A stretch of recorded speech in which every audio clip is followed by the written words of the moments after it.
And what I want to be very clear on is on-site wastewater systems, they work.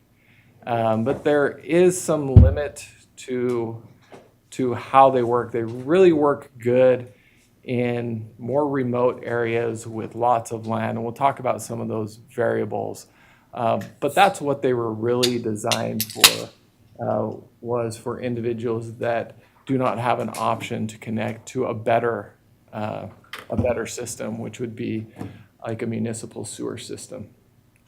And we're required to take a look at all those things, take everything into account, look at the context, look at the geography, and ultimately that permitting responsibility falls on one of our licensed environmental health scientists like Mark. Mark does almost all the permitting in Box Elder County for us. So it is done by a licensed individual that has to make a professional determination under that licensure to determine if that can be permitted in that location. You want to add anything to that? Why am I? Okay. Does everyone know how a conventional septic system works and what it does? Because I don't want to waste people's time. Ultimately, the goal is treatment of the effluent, particularly before it hits any sort of groundwater source. That's what we're looking for the protection of public health. So all of this is regulated through state statute, Title 19, state rule, R317, and then we also have to look at the county ordinances and how they influence that. We obviously work within 3 counties. And then there is, in state statute, it allows for a Board of Health to adopt either a regulation or standard that would regulate those on a local level, as cited right there.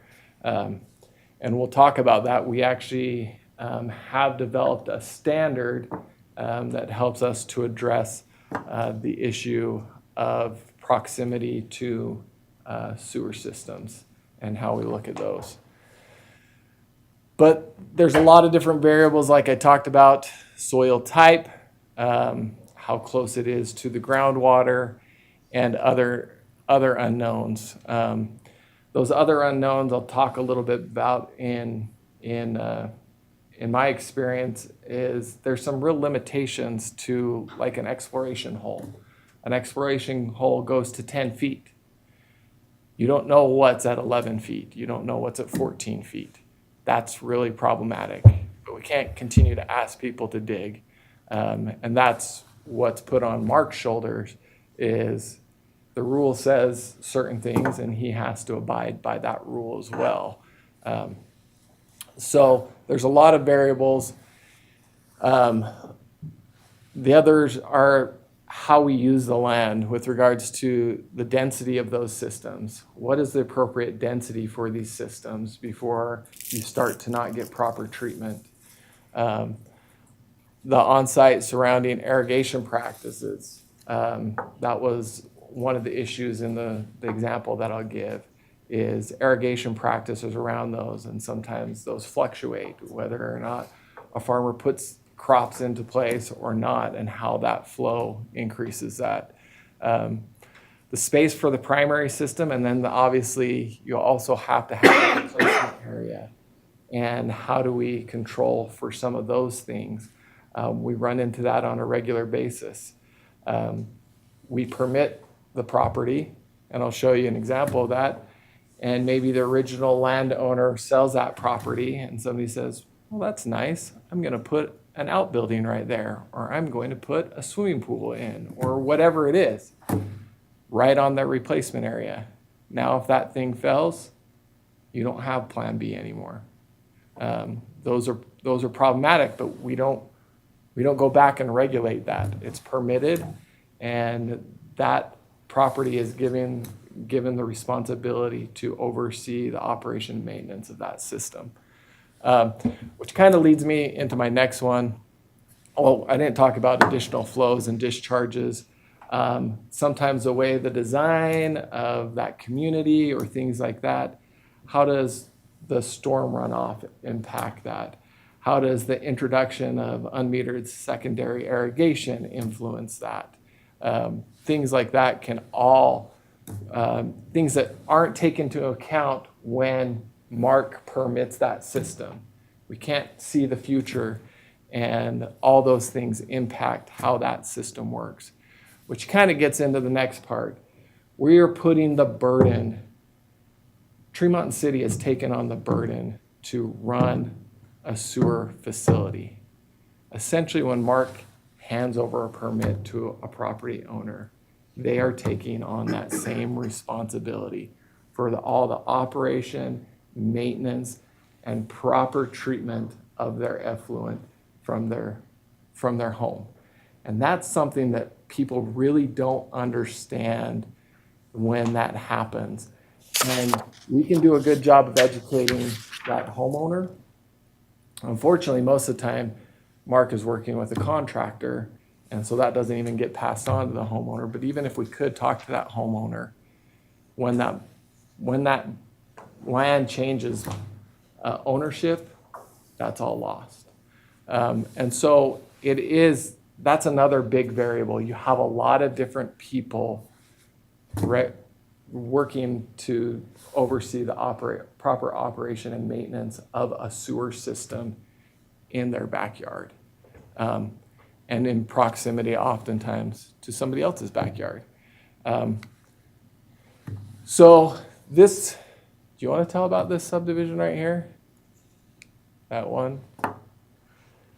Yeah, what would you like me to tell about it? We permitted septic systems for this subdivision. This is one that's very close to Tremonton, across the freeway out west of McDonald's. It met all of the boxes in our state rule, and the subdivision keeps growing. There's new phases that change the surface water runoff. And then like these pictures here that Jordan's presented, these outbuildings, these shops or garages start showing up on replacement areas. It makes things kind of tricky. Like Jordan said, that's plan B. What do we do in 30 years? Every septic system has a lifespan. Every soil is going to saturate at some point. We know that going into them, but what can be done when plan B is under a shop? So this is this one failed right here? And then the picture on the right is a failed. That's what it looks like when a trench saturates. And it no longer will take the effluent, no longer will take the water, and just becomes saturated essentially. And that's when we move to a alternative area, or our replacement area that should be guarded. This is west of McDonald's? The homes, the picture on the left, the other picture came out on the Iowa string. Yeah, this one's on the Iowa string. Okay. That's only, how old is that? How old is that system? That one's 30 or 40 years old. Oh, it when is? When that trench failed. Yeah, so that's what they look like when they fail.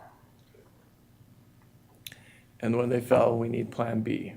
And plan B can't be tear down that building. You degrade the integrity of that soil and all that in the disturbance of it. So let me share my experience. Last time I was here, I had the former city manager of Roosevelt with me, who spoke to this, but I'll give you a high-level overview. I was the director of the health department in the Tri-County area, which covered Uinta, Duchesne, and Daggett County. And in their Well, first off, you guys see anything interesting about this border for Roosevelt City? Owns the island. Disconnected area? I mean, That's technically not a disconnected area because if you look at state statute, you can't have an island, right? What can't be shown on this is the way that they connected this small area to the rest of the city is there's a very, very small easement on that 3000 West, South 3000 West Street. Very, very tiny. And so it can't even be shown on this.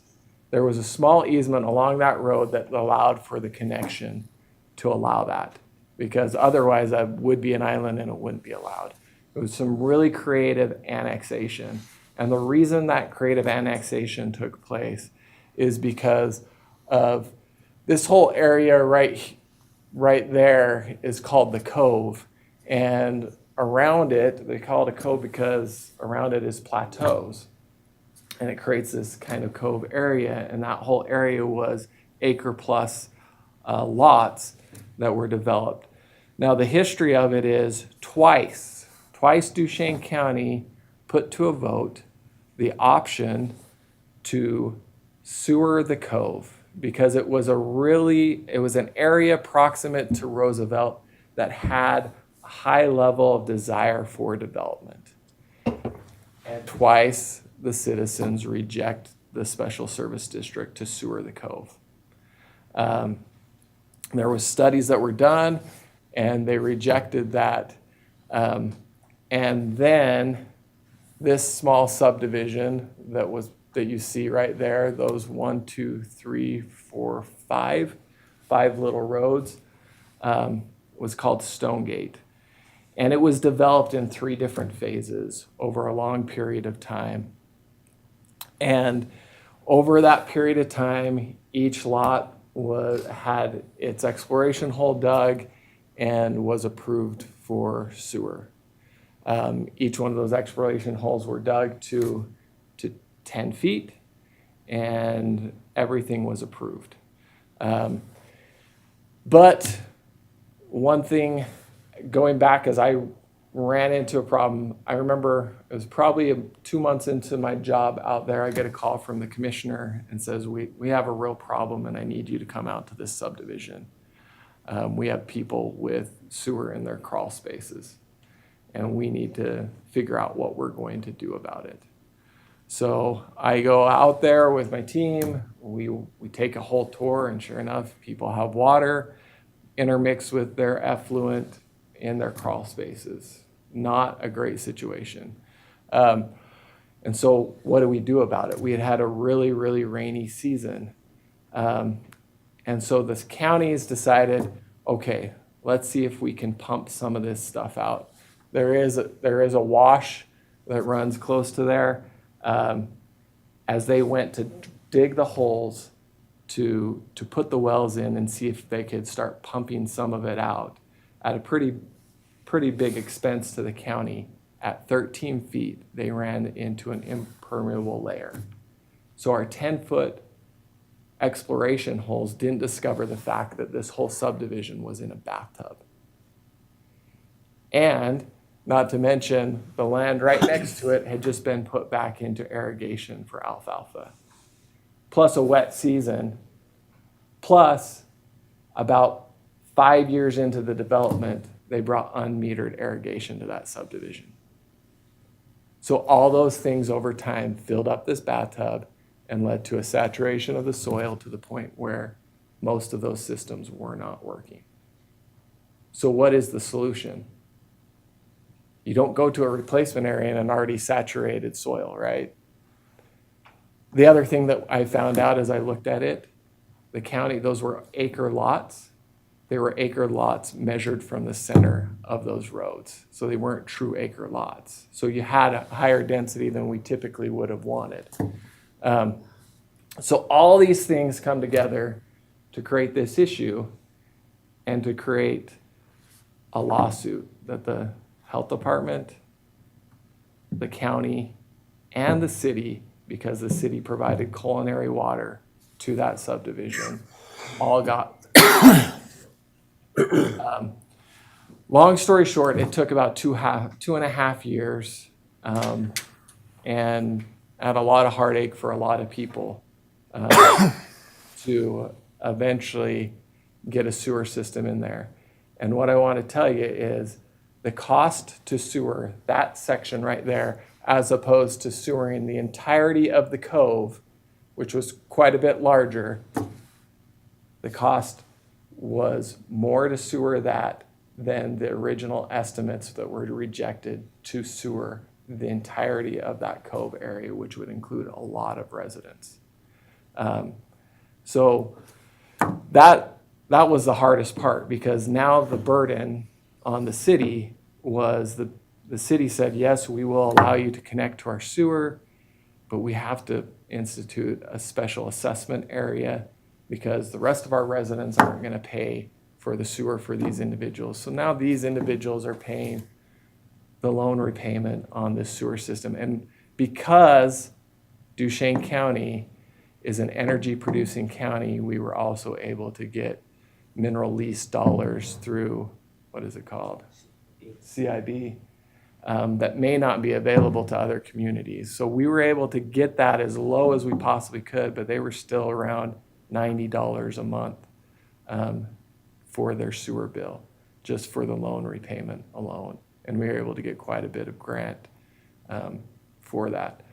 So it was one of those things, and Roosevelt City, to their credit, really was the only option and came to the table and said, we will bail these people out. They're our neighbors, they're our friends. We go to school with them, we go to church with them. We want them to be able to continue to be in our community. But we literally had a subdivision of homes that technically probably we could have said these are not livable homes any longer.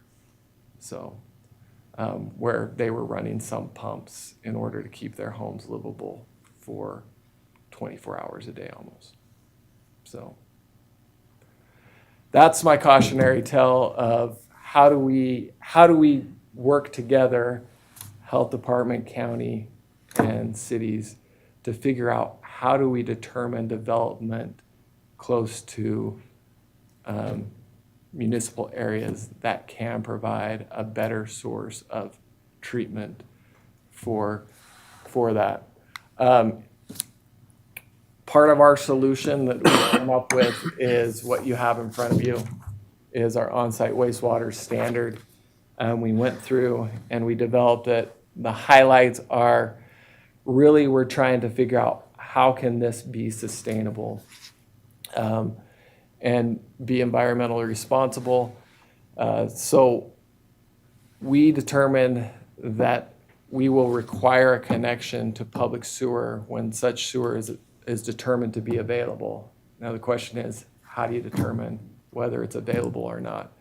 Well, for a single building lot, if it's within 300 feet of a sewer connection, then we would deem that as a possibility that it would be available.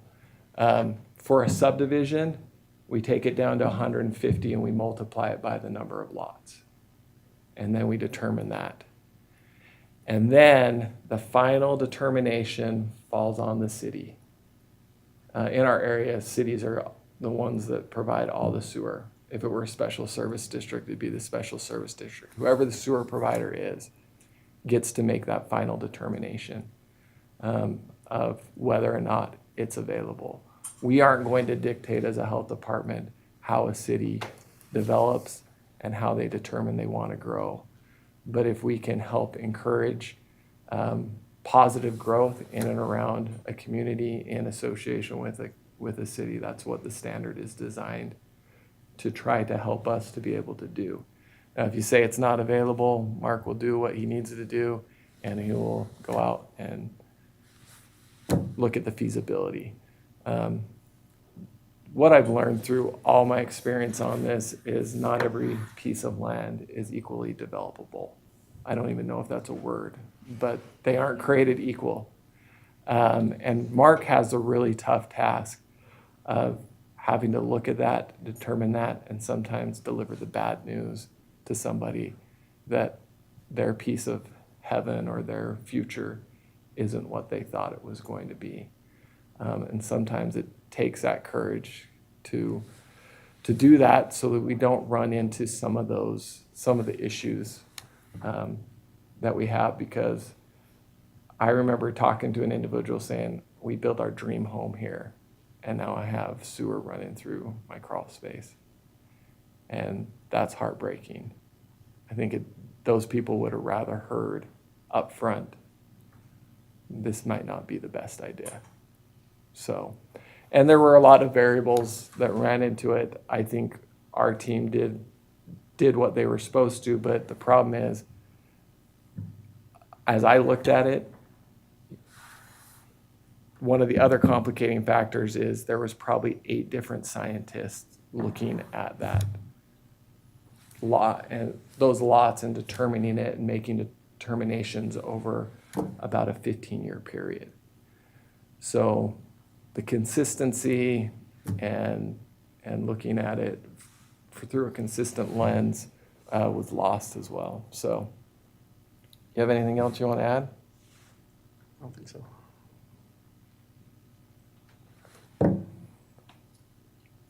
Questions? Question. So what's a potential, as I'm learning, of the county zoning an area for development and allowing it close proximity to a city, and the city has not annexed it? Could that force the city to annex it? Or is there good enough coordination that the county and city would work well together, and if the city did not intend to annex it, that the county would not rezone it and allow the development?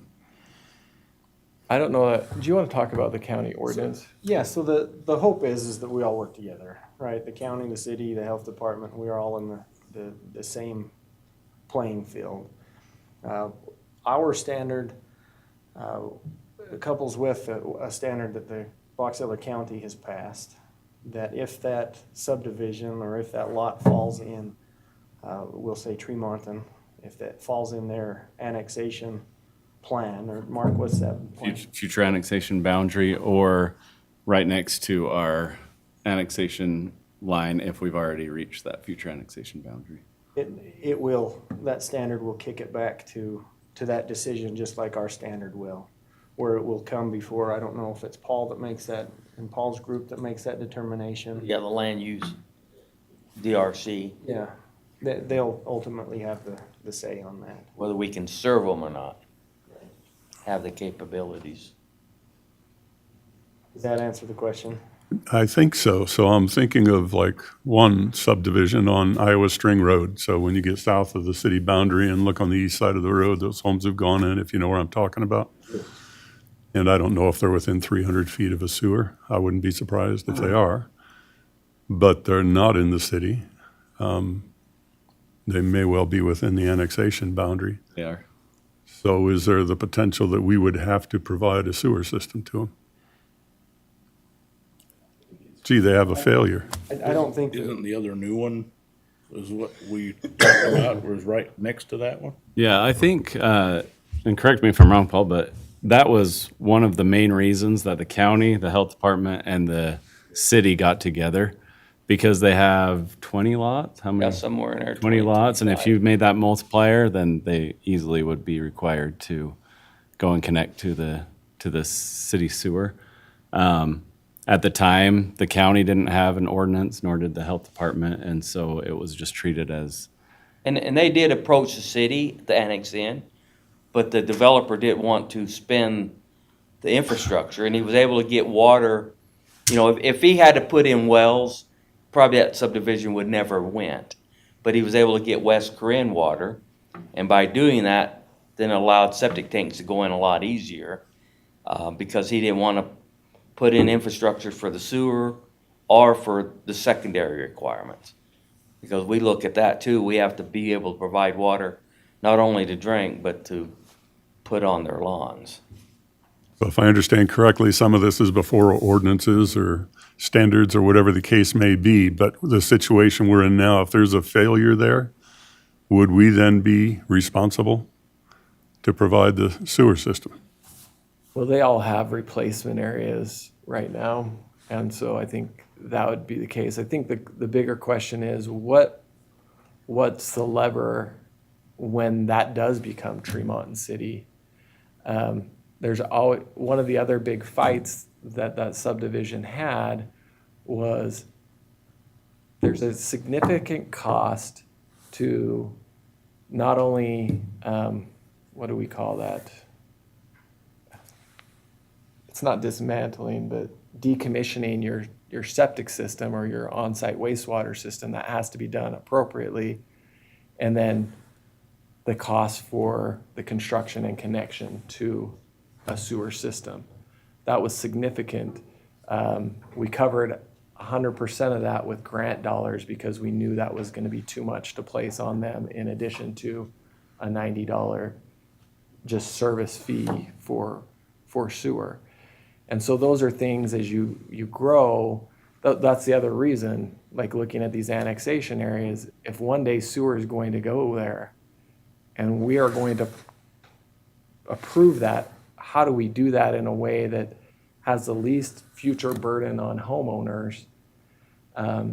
Do we look and say, what do we think the stub to the road, the grade of that needs to be for the sewer to flow, so that we then say, we can do a septic system, but you also have to stub to the road, because nobody wants their tulips dug up in order to put a sewer pipe in, right? So, They probably all go out the backs. yeah. So we'd have to look at how do we do this in a way that's at least disruptive to the community. And then the fact that you all are gonna have to dig up roads, right? That's a significant cost to the city on roads that you guys are going to end up having to maintain as well. So the more we can look to the future and say, how do we do this, and how do we do it in a way that helps those homeowners, helps the city, and is in a sustainable way that allows for treatment to take place. There's a lot of tension in between all those things, those moving parts, and the need for affordable housing and the pressure of developers to want to be able to develop that piece of property. All these things bring. That went on Elwood, correct? When Elwood put in their sewer plant into that old part, well, some of them newer houses, In, Elwood, on, like where Rick the Roper Elwood lives, sewer system's on the east side of the side of the freeway, way. but didn't some of them subdivisions? Yeah, not- they went in and hooked on to the Elwood system. When they was building houses, did they have them stub them to the road? I don't know if they had them Like that? stubbed to the road. I mean, that would have been the smart thing to do, but I'm not sure. I wasn't involved. I have a question that probably for Paul, but is it economically, what does that do to us? Does it cost us money or do we? Well, that's why, we went to the county and to the health department and said, look, we need to look for the future, because that's my job is whatever we do in the future is gonna put a burden on their citizens. And we don't want to burden our citizens for people that made choices, our developers that made choices that benefited them but didn't benefit their customers and the citizens of Tremont. So that's why we went there, because it would put a burden on us. Because there's only so much you can require the property owners to take on. And like he said, they had the option of CIB board, who has grant money. We don't have the CIB. We don't have the oil, gas tax, and mineral like those counties do. So it would be those citizens probably paying in the same $200 a month sewer bill. Or either the city would have to eat a lot of the cost and expense. So it just sort of keeps coming to my mind about, this subdivision south of us. I hear stories, I don't know, I haven't actually seen anything, but I hear stories of maybe some of the septic starting to fail a little bit. So, I mean, is this, how serious can this be with, you know, say that subdivision that's on septic right now and maybe it starts to fail and what next? I can't speak, I don't know of any failures. You? I don't know of failures there either. Oh, you don't know if it, oh, I've only heard rumors that there were. If, I had rumors that that one had problems too, but it could be just. if the system failed, the statute or the rule is that we have that guarded replacement area to be able to replace it. But, if, Jordan mentioned, if secondary water is saturated that one, or if the neighbor built their lot up 2 feet higher, so surface water runs over onto property owner A, and the drain fields are unusable, there aren't a lot of options at that point. The other thing that's difficult with that is if there is failure, technically they're supposed to reach out to us so that then we can work with them to design a system on that replacement area. That may or may not happen. They may just go to their friend or family member that's a contractor and say, I need a new septic system, and we never find out about it. So we never get a chance to make sure that that system's installed correctly and done accordingly. That's why the more we can encourage and support cities in connection to sewer, it's just more of a sustainable model for us to protect public health and the environment. Unfortunately, Tremont has pretty high groundwater levels, and so saturation is a reality. Kind of give an example, I mean, we have septic systems within our city boundaries, and even some that you wouldn't realize. You think about some of the older parts of town, I mean, not downtown, but say on the hillside there that's been annexed in, they have septic tanks. And I work pretty close, I think we have a good relationship with Mark. Sometimes people live on that hill, even though there's a code that says if you're within 300 feet, the city could come in and require you to connect to the city. We've never done that because it's like condemnation. That's not a friendly thing to do. Usually what happens is they start having problems and they might contact Mark, or they might know, hey, the city does have a sewer line. They usually come to us after they start having a few septic tank issues, and they will hook in. But the cities, we've never forced any that's on existing septic tanks to hook to our city sewer system. But by law, we actually could. Good examples, like, you know where Doc Kerr and their property, that property out there, they're on a septic tank. One day they will probably be coming to us, but we've never forced the issue. Some of them would have to put a pump system in because of elevations, but usually they come to us because they start to have failures. I'm not saying there's a lot, but there's some out there still. Jeff? Is that at their expense then? It's at their expense, and generally they have to pay an impact fee, just like any new connection, because now all of a sudden they're a new impact on the sewer system. So they pay their expense, the connection, impact fee, and all of that is their burden. And that's one reason we don't go out and say hook on, because it does put a burden on them, and it's, like I said, it's almost like a taking. And if it's working, like Jordan and Mark said, septic tanks work until they don't work. So, and then that's usually when they come and, you know, they'll pump them once or twice and realize that the ground's saturated and can't eat any more of that effluent out of the tank, and that's when they'll usually come to us. Any questions for Jordan and Mark? Good information. Yep. Thank you for taking some time and refreshing us and educating us. Appreciate it. If we can ever support you in anything, figuring out how to figure out development or in and around municipalities, we're happy to. You know, like Millville's a good example. They're going through a huge sewer project right now. and it is a mess. People call it a war zone as people drive through Millville just because they're tearing up roads. And that was really another tell. I wasn't here to experience the whole thing, but Oh, I was. And that's due to, they start having higher nitrate levels in their wells and their neighboring systems' wells, and that's due to sewage saturation. And they had the same thing in And they voted, 1998, 97, they had, the Nibley actually brought the line up and they paid to bring the line up. And then they chose not to because they couldn't stand the concept of having a $40 a month sewer bill. now what is it? I think, it's over $100. yeah. They weren't able to get it below that. They were trying really hard, but I don't think they got it below 100. So, And it would have been a lot less impact back then. Tons less.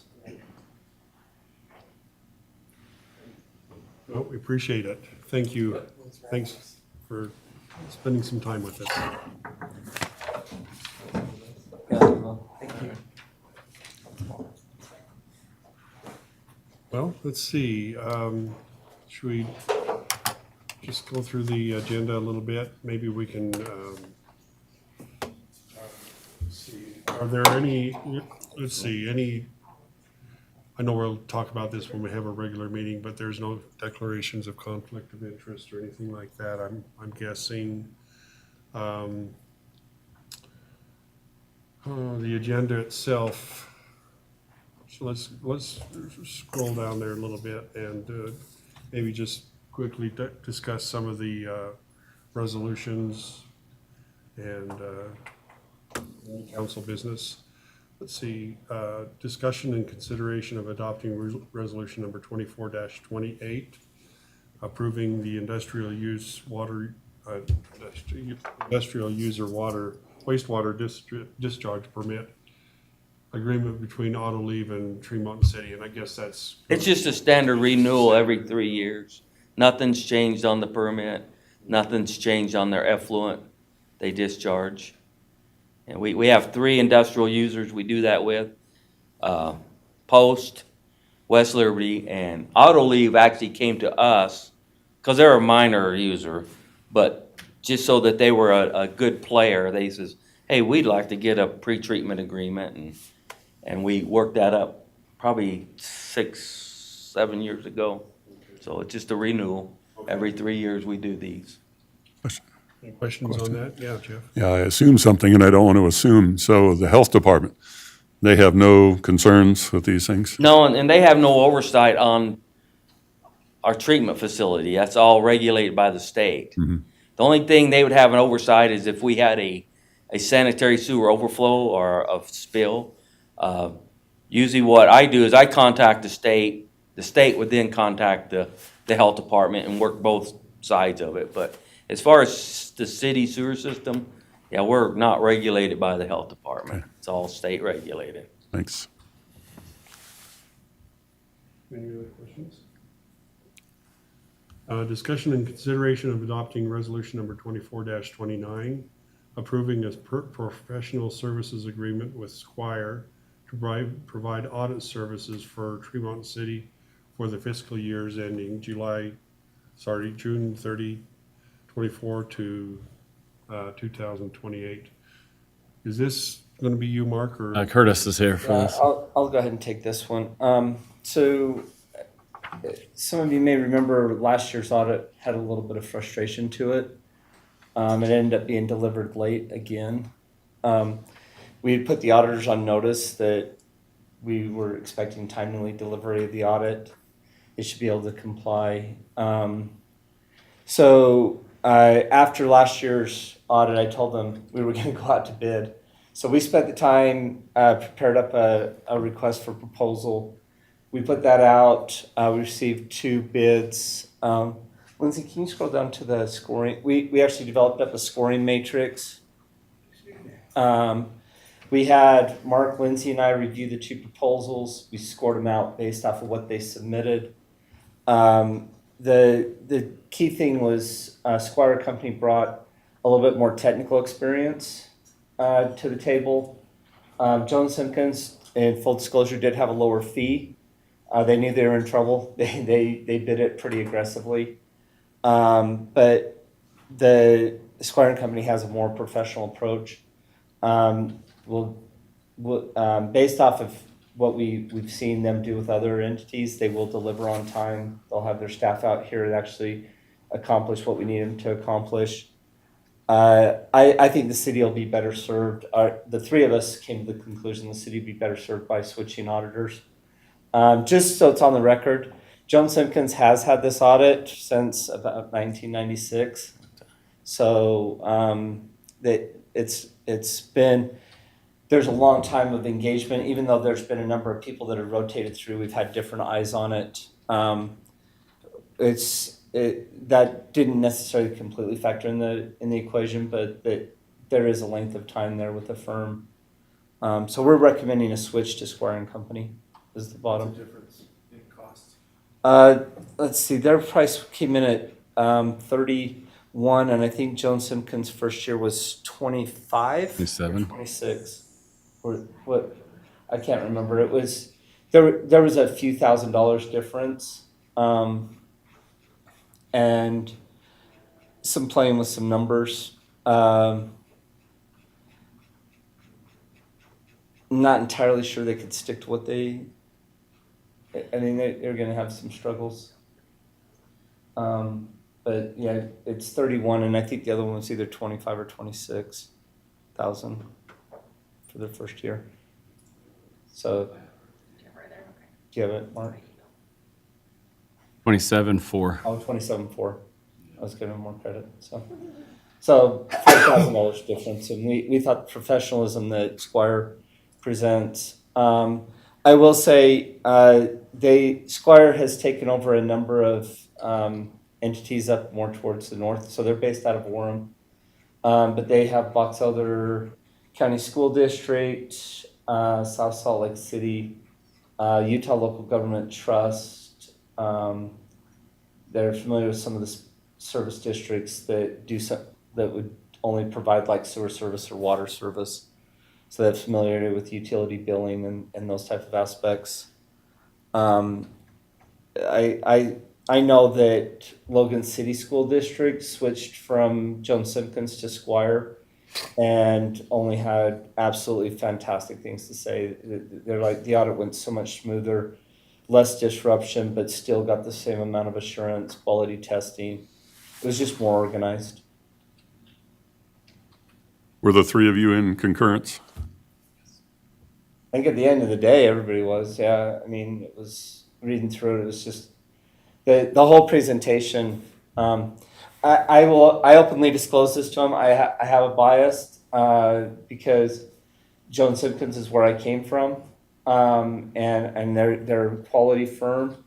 But I had to admit the stuff that they presented in their audit proposal was stuff that I developed over 20 years ago, and it's old. It doesn't have a fresh look to it. It looks like you're doing something with 20 years and technology's just changed. And so just the technology presentation inside of Squire's presentation shows their ability to use new technology and new tools that I think some other entities are benefiting from.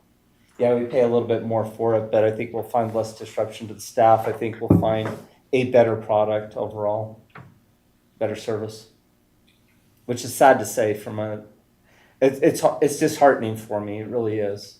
But last year was, and Lindsay knows it, I was very clear with the auditors. Here's our timeline, here's our deadlines. Mark, you were kind of involved. I know Sean, I was very clear when Sean was here. I was just like going, we've got to deliver this on time. And we ended up being a month late. And we got the same answer as we received in the 3 previous years. Well, we had another client that we needed to go do work on. Okay. That's tough to hear, Okay. especially for that type of fee. So it's a long answer, sorry. Good. All right. But it is our concurrent recommendation, and the scoring bears itself out. Good. Okay, discussion and consideration of adopting ordinance number 24-07, an ordinance of Tree Mountain City approving amendments to the Tree Mountain City Land Use Code, including Title 1, Chapter 1.03, and the definitions. Yeah, this was brought up 2 meetings ago, and we went through a public hearing process to change the definitions in our land use code, and also went through the planning commission. They did have some discussion on it and some concern with the way that the definitions were written, just to make sure that it was completely clear. So I forwarded it to our attorney, to Dustin, and asked him, specifically, do you have any concerns with these definitions? The planning commission had a few concerns that possibly it could be confusing, and he had no concerns. He thought it would be just fine to be in there, and we'd be covered that way. So So is this going to sort of remedy? this will allow the restaurants on Main Street to apply for a beer permit, beer license, and when the state looks at it, they won't consider Midland Square a park based off of this definition. They'll consider Midland Square a community gathering area, and what they're looking for are schools, parks, and churches. And the church, the neighboring church is, They'll do their measurements and see how far it is. Okay. But I think the restaurant in question right now is far enough away from the church.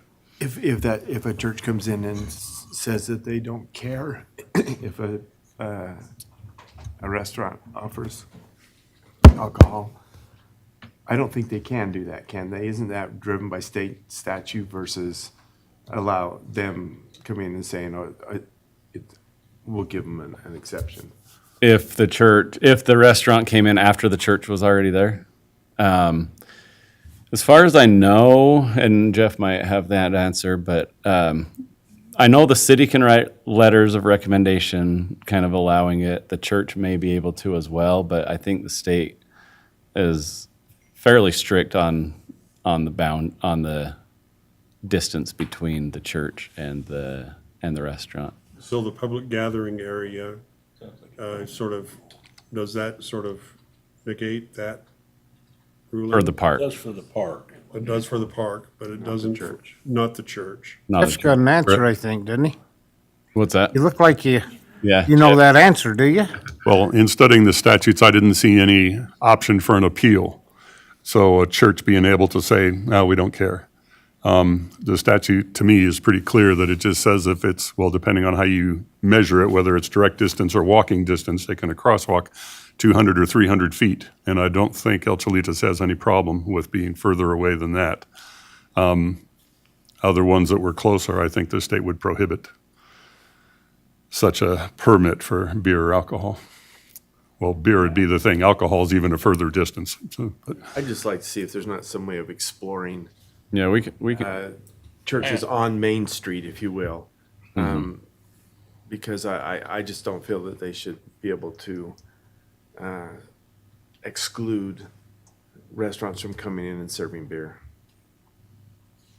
And that's the state level. So And Dustin has looked into that. What's his sort of call on all of that? I don't know if we got Dustin involved in that or not. When I called them to talk about it, the lady I felt like there was a little bit of an exception, but that was 2 years ago. I don't know if it's changed since then or not. Yeah, I think we ought to follow up on that. I would think if we're doing Main Street, there are gonna be hopefully some more little More, yeah. restaurant stuff. Yeah. And where that one's located, you can't have many restaurants. I mean, they'd have to be at the extremes. when I talked to the state agency, they were wanting to support the city's wishes or the municipality's wishes in how it goes. I just didn't know how much flexibility they would have. So if somebody came by the Candy Bomber there and wanted to put a restaurant in that building, it's too close to the church. So I just didn't see where the statute allowed for that. But I don't know if the agency has some other mechanism they use to allow for situations like that. How do we How follow binding through is on it? that? How would we follow through on that? Well, DABS, you contact DABS and you ask them. Department of Alcohol, alcoholic beverages. Right. Have to- Services, yeah. Department of Alcoholic Beverage Services. Go. Yeah. And, I think has that restaurant applied for the permit and they turned them away because of the proximity to the park? Or I don't know if El Cholitas has applied for a permit in the past or not. I'm not aware. Because they were too close. oh, we I will say that when I spoke to them, they seemed pretty aware of what the requirements Yeah. were and the they restrictions probably were. had spoken to both. The restaurant did. El Cholitas, yeah. David there, yeah. He seemed pretty knowledgeable. Discussion of accepting or denying the K Meadows subdivision annexation petition. Work? Yeah, so this is, we had the discussion about the septic tanks, and one of the outcomes from that was the county came up with a new ordinance, and they said that anytime that any sort of land use application comes before their desk that is within our future annexation boundary or right next to our current our current boundary line, then they will deny that land use application and force the person making the permit to petition for annexation into the city. It doesn't mean that they're wanting to do that, but they have to go through that so that it comes to the city council. So the council is aware of what's happening in the jurisdiction around our borders, so that something like the Tooele thing, or that wasn't Tooele, Roosevelt thing doesn't happen. And so this one is a one single home development. It's actually not in our future annexation boundary, but it's right next to our current annexation. So we're all the way to the north of where we told the state we wanted to go with our future annexation line. But because it borders our boundary line, they forced him to petition for an annexation. After we discussed it as a group, and we kind of came to the conclusion that it doesn't make sense to make him annex into the city's boundary where he's outside of our future annexation line. It's his wish. He already has water, he has sewer, or he'll do a septic, and he has does he have a certificate for water there, Darren School? I don't know, he hasn't presented it yet. So Yeah, but I he, always talked about having one, but yeah. So he doesn't want to, but this is just kind of the process that the council will probably be seeing more. multiple times with anybody wanting to do any sort of, You know where he's gonna get his water? Well, he's, if he has a certificate that dates back to the 30s, because the city issued certificates in the old days as they went across people's property instead of purchasing right away, an easement, they would give these certificates, and they got recorded at the county. City has no really record of, but they're a county recording. And they go for about $10,000 a piece if you can find one. There's not too many left. If he has that, he can get Tremont City water. If not, he'll have to go either to Garland City, see if they can get water from Garland, or he has to punch his own well. So if we provide him water, not sewer, are we liable if his septic tank, what we just talked about? Potentially. Potentially, but, I mean, we're talking, he's a mile and a half from the closest sewer line. Right. That You was my know, question. but Maybe be smart and stub it out, just in case it ever happened when he builds. that'll be county, because we don't want to even review the building permits, because it'll be in the county. But, Okay. Okay, well, let's when you- take a, When you talk about the lawsuit, the fact of the matter is when somebody's in a desperate situation, they sue everybody. Oh, And yeah. so anybody that they think they can get money from. So, I mean, it's not a matter of if they'll sue. It's just a matter of what defenses do the city have. Right. okay, let's go ahead and take a short break and we'll start up again. oh, absolutely. We got sued for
a little bit late, but we'll go ahead and get started. We'd like to welcome all of you to our Tree Mountain City Council meeting. And we're glad you're here. We have some special things going on with the Youth City Council, and we appreciate you guys very much for all that you do, for all the service that you guys do in our city. So with that, I've asked Mark Christensen, our city manager, if he could give us an opening prayer, and then we'll have Jace Borges will lead us in the Pledge of Allegiance. Our dear Heavenly Father, as we come together at this Tree Mountain City Council meeting, we are very grateful for this area and for the community that we live in, and we're grateful for the citizens and the residents who make this place great, and we're grateful for the City Council and the Mayor, and Heavenly Father, please bless them with open minds and the ability to make the best decisions possible for the most amount of people. And please bless that we can have a good evening and travel in safety. And we say these things and do it in the name of Jesus Christ. Amen. Okay, Jace. Please stand.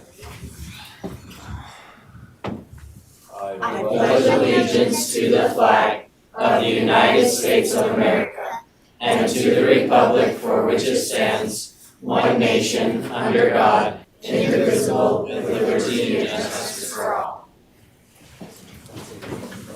Thanks, Mark, and thanks, Jace.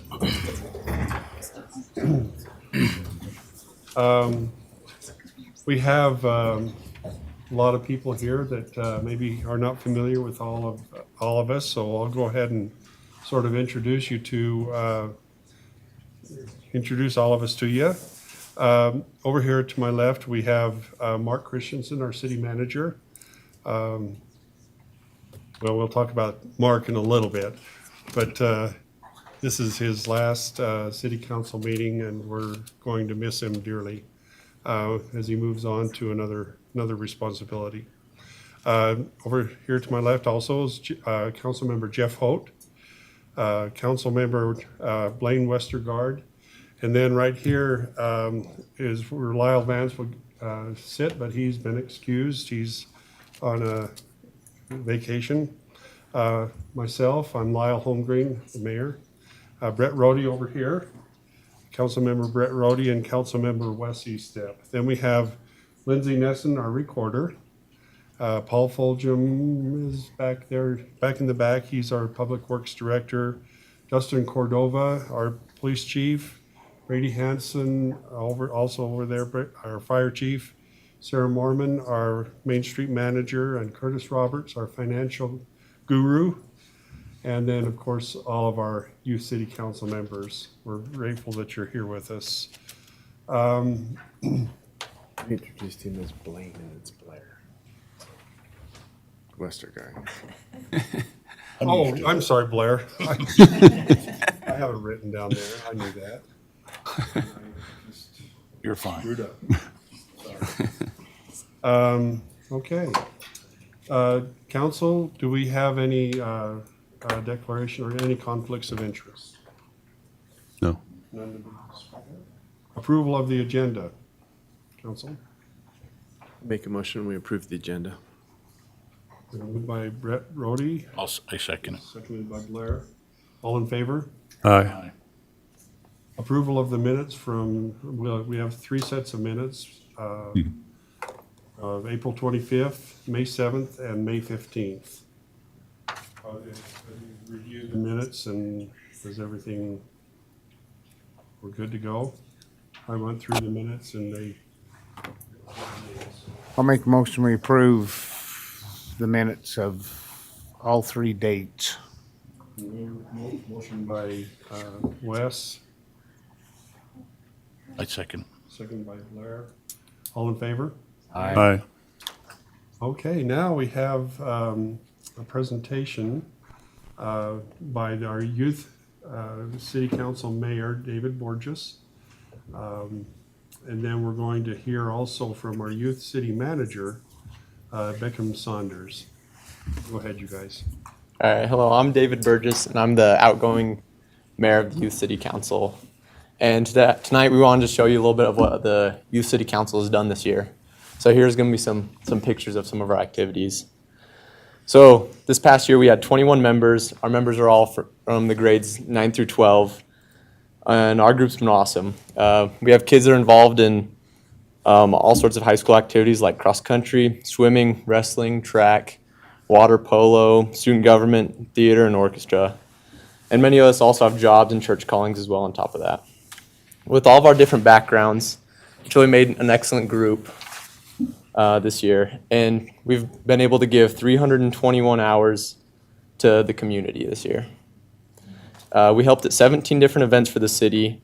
These included hanging up lights, the summer kickoff party, planting flower pots and putting them on Main Street, the 24th of July, the turkey trot, the daddy-daughter dance, and a Christmas extravaganza.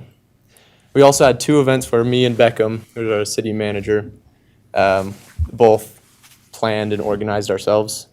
For my one that I planned, we made refugee kits for refugees, and we were able to make 30 different kits, and we were able to write a grant from a local business and be able to get that money. For my activity, we were able to help carve pumpkins and donate them to the Women's Civic League, which lined the sidewalks of Library Park. We've learned that by gathering all of us together, we all have different outlook and different talents that we can accomplish a lot, and that our view of the world is not the only view of the world. In March, we were able to go to a leadership conference at USU with other youth city councils across the state. At the conference, we got to learn how to communicate with others and build relationships and make our communities better. It's hard to put a price on the contribution of youth city council to our community.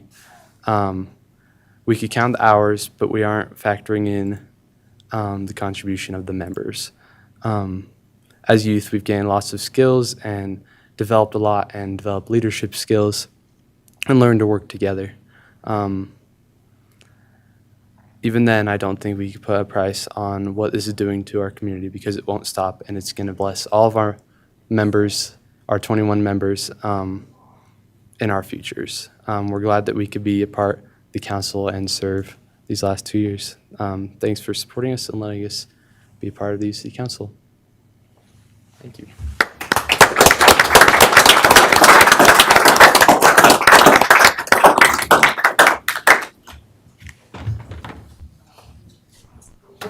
While they're kind of getting set up here a little bit, I've had the opportunity of working with many of these young men and young ladies with different projects, whether it's putting up Christmas lights or whether it's planting flowers or just about anything, and just always so impressed with your willingness to help out, and that's an important thing. And one thing I'd like to say is that wherever life takes you, this is the kind of thing that really makes a difference in whatever community you end up in. To be able to serve and to be able to make your community better, that is what it's really all about. And you've got such a great beginning here. Just plan on continuing that as you go through life. Okay, I think we have the swearing in to do here, so. Okay, if everyone wants to come stand, you guys can stand up here so your parents can get pictures and all that good stuff.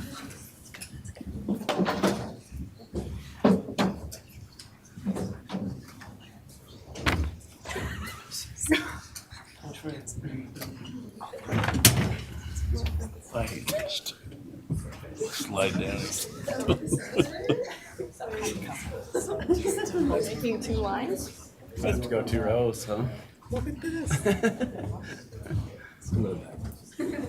what I need tall guys.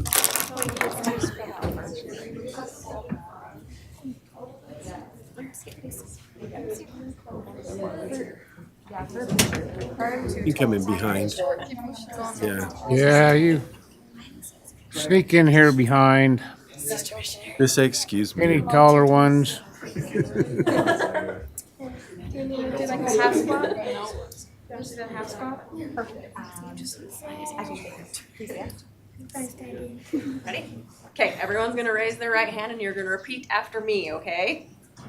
I do solemnly swear I do solemnly swear that I will support, obey, and defend that I will support, obey, and defend the Constitution of the United States the Constitution of the United States and the Constitution of the State of Utah. and the Constitution of the State of Utah, And that I will discharge the duties and that I will discharge the duties of my office with fidelity. of my office with fidelity.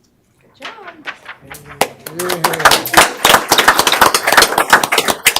Stand up and be in our picture with us.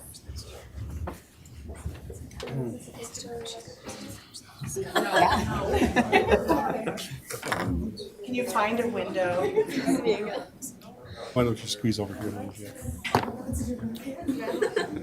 Everybody see me? 3, 2.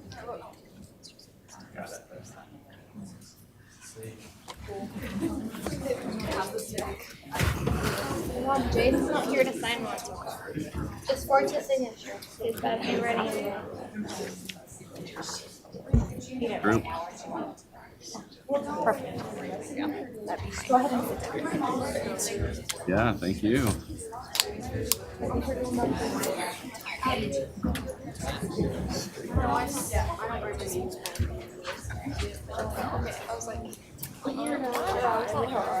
Yeah. Arch your cheek.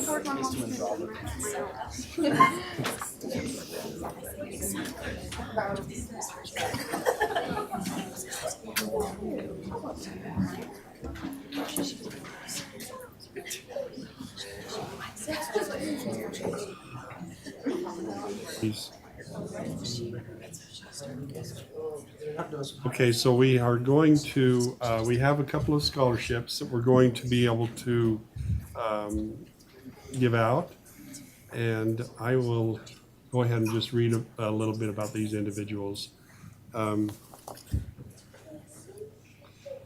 David Borges has been the current U City Council mayor this year. He has been a member of the U City Council for 5 years. This year, he has donated 29 hours, arranged a humanitarian project, and conducted meetings. Dave will be graduating from Bear River High School next week and will be headed to Paraguay for 2 years in August to serve a mission. Then we have Beckham Saunders, has been the current YCC project manager. He has been a member of the YCC for 3 years. This year, he donated 27 hours, coordinated and helped with the pumpkin walk, and has helped with projects and make them run smoothly. Beckham will be headed to Washington State in September to serve a 2-year mission. Both of these boys have gone the extra mile in helping the U City Council and are hard workers and have developed great leadership skills. So we want to congratulate these two, Beckham and David, for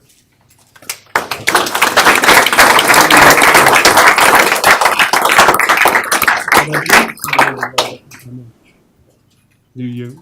Yes, they're each getting 500. You what? You said how much? Yeah, Up to 500. They're each of them $500, so that's Awesome. that's great. Thank you.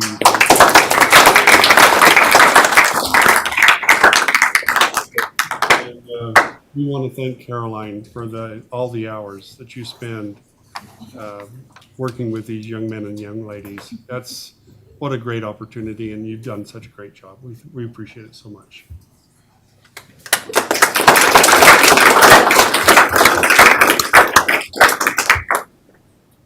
Okay, our next portion of the meeting is our public comment period. This is an opportunity to address the city council regarding your concerns or your ideas. We ask you that you keep your comments to under 3 minutes, 3 minutes or under. So the time is now yours to make any comments.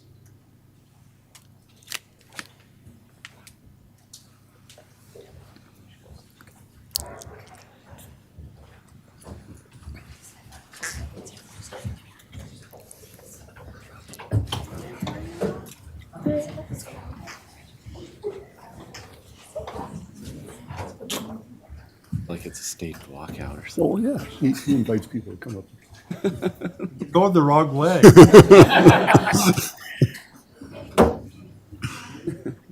Yeah. All right, there we go. That's what we want to hear. Just state your name and then so when they do the record, they can record it. Bill Burgess. And I just wanted to thank the city council for the opportunity to support the youth. I know that not all cities do it, and I think it's a wonderful thing, so thank you for supporting them. Thank you. So, Thank you, Bill. Thank you. Thank you. Thanks, Bill.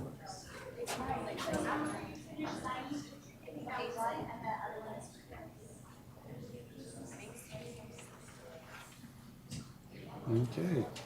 Public comment period is closed. New council business, discussion and consideration of adopting resolution number 24-28, approving the industrial user wastewater discharge permit agreement between Autoliv and Tremont City. Paul?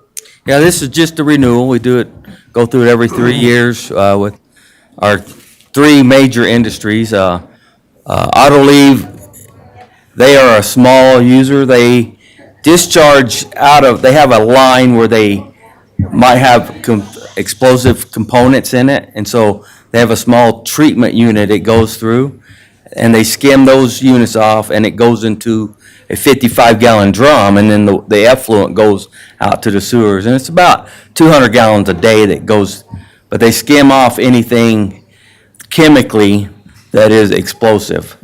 And so because of that, they wanted to have a pre-treatment agreement, and we did that roughly about 6 years ago when we put that together, and this is just a every 3-year renewal. Nothing's changed on their limits, and you can read through the permit and see what our limit requirements are of our industries, so. Good. I'll make a motion, we adopt resolution number 24-28. Motion by Wes. I'll second it. And second by Brett. Let's see, Wes, we'll start on. West Eye. Brett, aye. Blair, aye. Jeff O'Dye. Motion passes, thank you. Thank you. Discussion and consideration of adopting resolution number 24-29, approving a professional services agreement with Squire to provide audit services for Tremont City for the fiscal year ending June 30, 2024 through 2028. Curtis? So as a city, we decided to put the audit out for bid. We went through an RFP process with a scoring matrix. After receiving proposals, the city manager, city recorder, and myself sat down and we scored this, put together a scoring matrix. We presented that for your review. The result of that scoring matrix indicated that Squire had presented the highest value services, and we're making the recommendation to the city council that we enter into a professional services contract for them to provide audit services. Question. Yes, please. What happens if they don't meet our expectations during this contract? Because this ties us in for 4 years. This contract has the ability for either option to terminate, and we would go back out for bid. So it's not an exclusive contract. It does allow for each year to be renewed individually. Great question.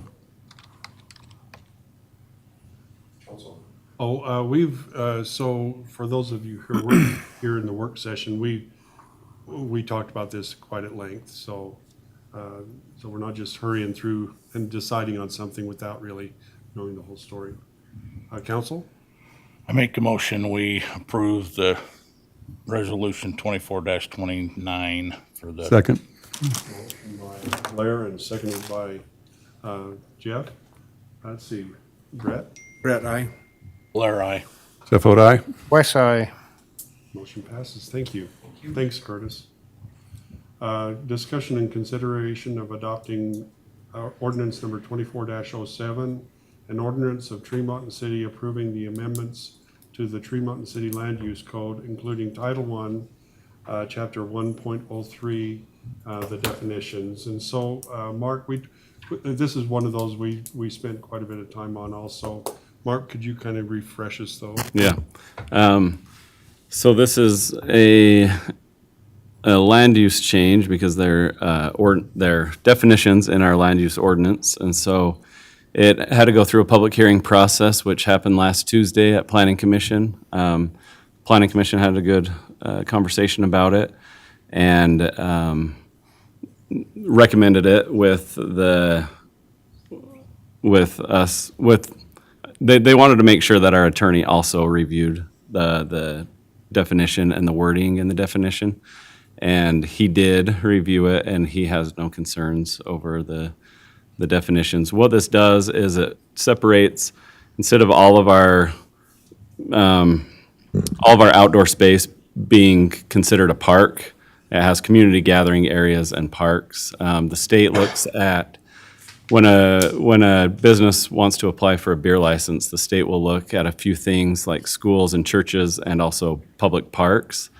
And if you're in a certain proximity to one of those areas, then it's more difficult to get a beer license to sell beer in your restaurant. And so this will classify Midland Square, which is right downtown Tremont, and we want as many restaurants as can come to Tremont and downtown. But it will classify Midland Square as a community gathering area, which the state doesn't look at as a public park. So. Any questions, council? You ready to go? Ready to go. I move to adopt ordinance number 24-07. I'll second. Oh, Okay, motion by Jeff, and seconded by Blair and Wes both. Let's see, Blair, go ahead. Blair, aye. Jeff vote aye. West eye. Just want to thank Jeff for doing this. Yep. Thank you. Brett, aye. Thank you, motion passes. Good job. Okay, here we go, Darren. You're up. Discussion of accepting or denying the K Meadow subdivisions annexation petition. Why don't you? Yeah. kind of- Yeah, we talked about this in our work session as well, but basically Darren wants to build a house out in East Tremonton. It borders the Tremonton city boundary line, which triggered a ordinance for the county before they will approve his or even review his application. Then he has to go through a petition to annex into Tremonton since it's right next to our boundary line. City staff reviewed it, and but it has to come to the city council as well, as per their ordinance, before they'll do anything to approve his building permit. And so the sewer line is very far away. It's outside of our future annexation boundary. It just is next to it. And we recommend that the city council deny the petition for annexation. And that's the hope of the property owner as well. And he has utilities and services through other means. You have the water out there? I do. I acquired water through the Joyce Germer. Can't remember the book number. It's like book 365. And I bought a Tremont water hookup from her. Yeah, so he'll just have to show that to us, and then I got a we'll honor will that. serve letter from Tremont City, Mhm. Utah Power, and Dominion Energy prior to the application of the subdivision. So Sure you don't want to stay in Tremont, Darren? We like you in Tremont. thank you for liking me here, but I won't be that far away. Happy wife. We're all about that. Make a motion that we deny the application for annexation into the Tremonton City. I'll As second been that. stated.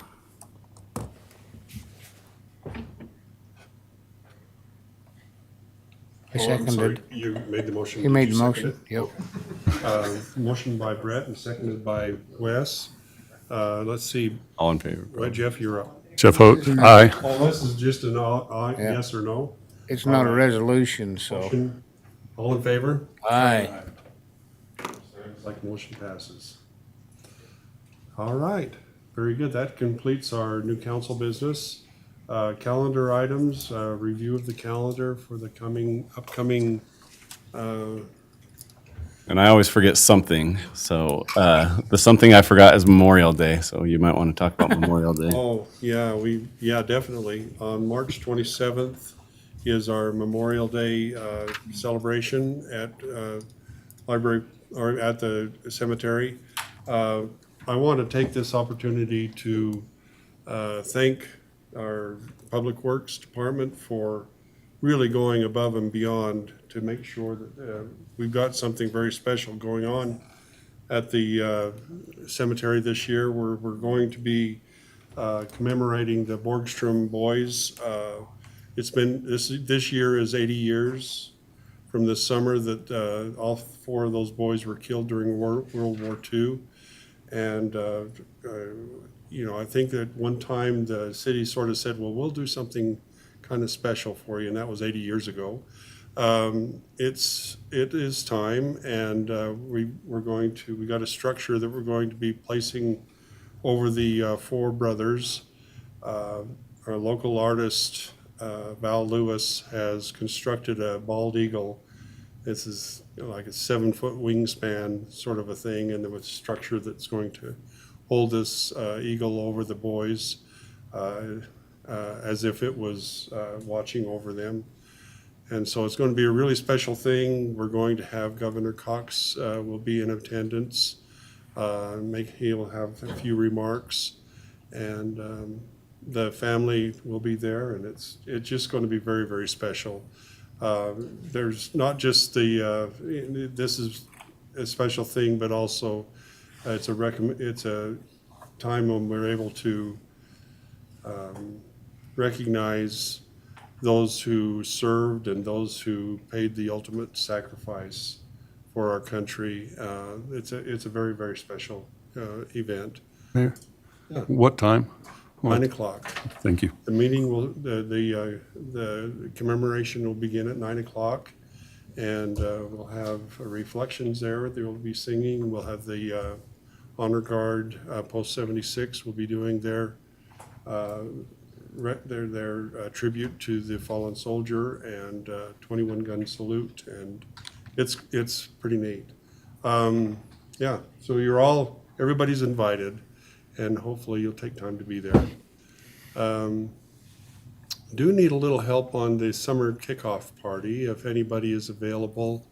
From 4 to 6, we're going to be serving hot dogs and hamburgers, and maybe could use a little help if anybody's available. I know it's a busy time and everything, so, but if anybody's available, I sure could use a little extra help. Farmers market, lots of things going on this summer, so we're just excited as can be.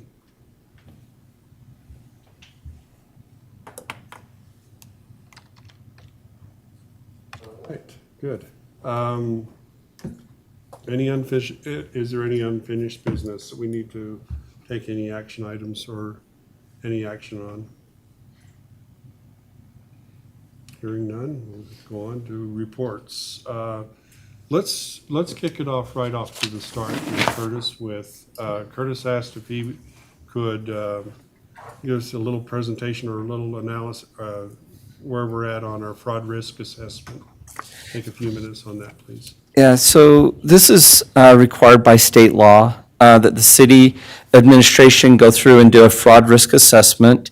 Typically, we've done this more in the fall. However, with the changes that we're having with the city manager, I felt it more appropriate to accelerate that, and we'll probably try and continue to do it this time frame with the budget presentation. So the state auditor's office has this fraud risk assessment. You should all have a copy of it in front of you. I apologize, we were just late getting it, so it was signed by Mark. It is the exact same score as last year. So you can only see we're only missing 2 items. One is to have a formal internal audit function. The size of an entity that we are doesn't make a lot of sense to have a formal internal audit function. That would be more if you had decentralized processes for purchasing, for various aspects. And so we've never gone through with the additional costs that would bring.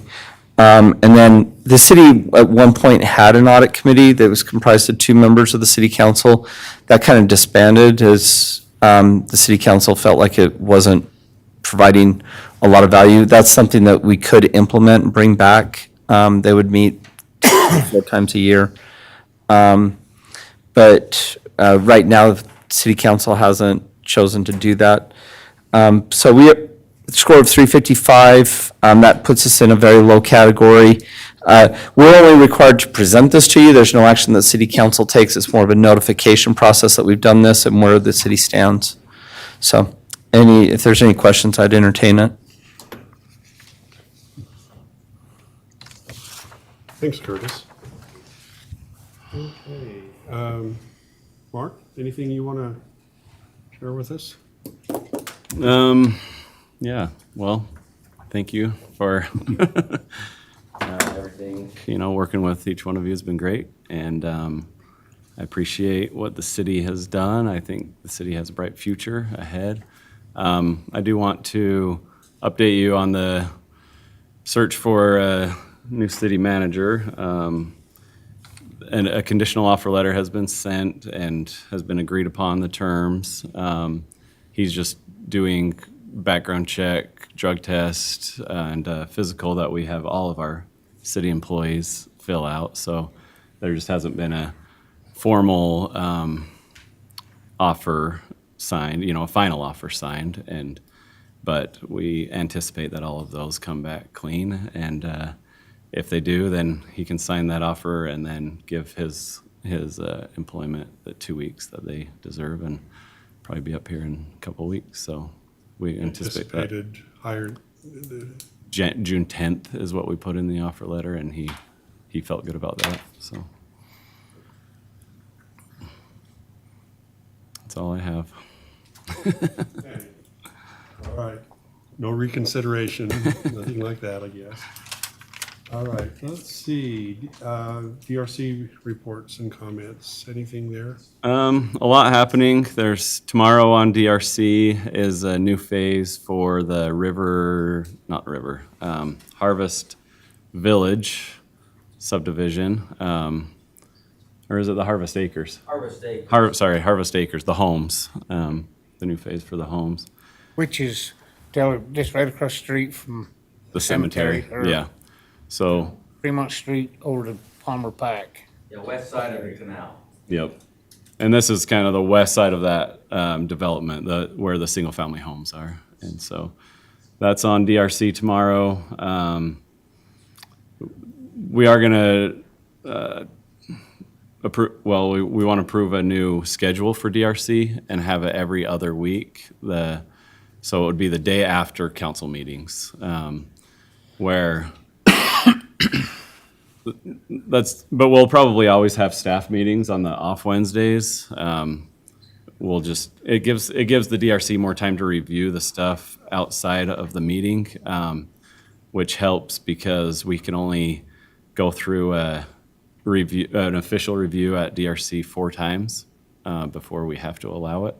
And so it helps the staff outside of the meeting and then have more substantial meetings when we actually have them. So that's kind of a change for DRC as well.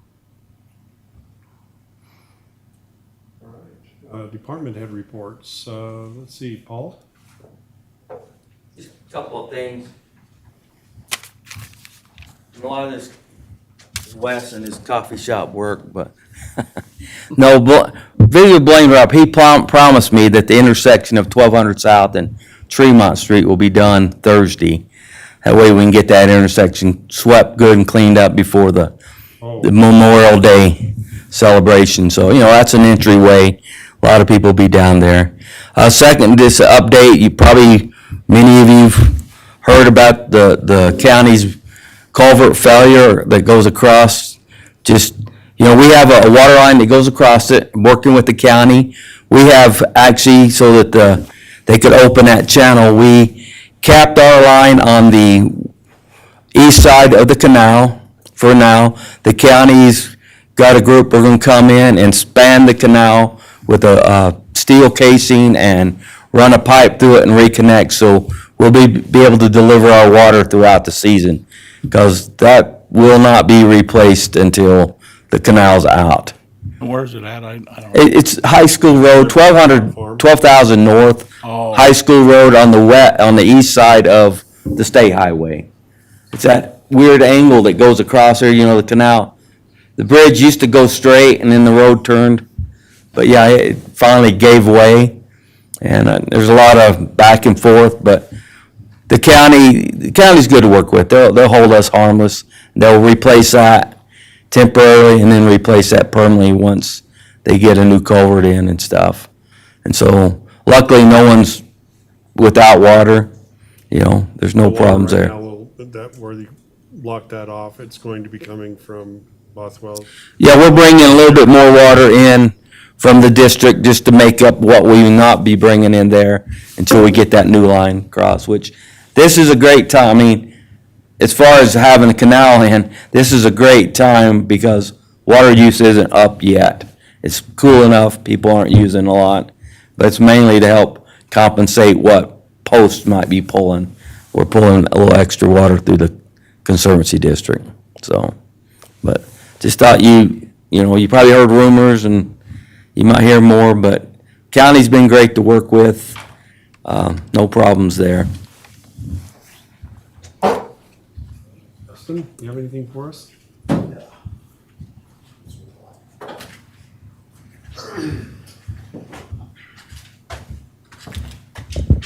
Yeah, at the request of the Logan chief, he wants to share his gratitude and appreciation for us and our support during their officer-involved shooting. Just to update the council, we're just helping with the investigation, and it's looking pretty good. I can't really go into details. I also want to thank you for your support in that last budget meeting. We really do appreciate it. It goes a long way, and the troops are feeling pretty good about that. And then thank you, Mark, for all you did for the city, and it's been a pleasure to work with you. So I have any questions for the police department? Chief, do you know the condition of the officer? Yeah, he's good. It was more of a ricochet type of thing, so he's going to be just fine. Good. Yeah, scary deal. Any other questions? Okay, thank you. Thank you, Chief. Brady?